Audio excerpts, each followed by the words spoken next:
Okay, for the class 4 market lambs, I placed them 1, 3, 2, and 4.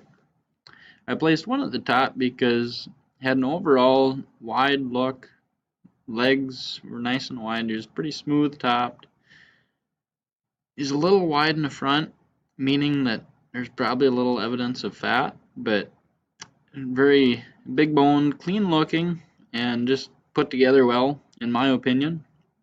I will give 3 credit though, because 3 had not quite as much fat in the front, but the reason why 3 is underneath, his legs were underneath him too much, not real wide in his legs, and the neck had a not impressive look to it.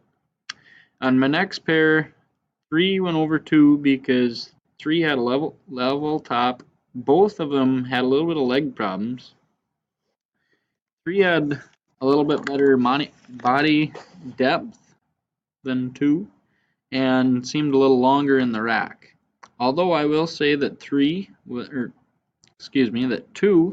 was larger in size as in height, but was also knock-kneed and not quite as long. So that's why 3 is placed over 2. And I placed 2 over 4 because 4, 2 had a little less fat than I figured that 4 did. They both had a level top. 2 had a good neck, and so did 4. But 2 just seemed to have a little better level top.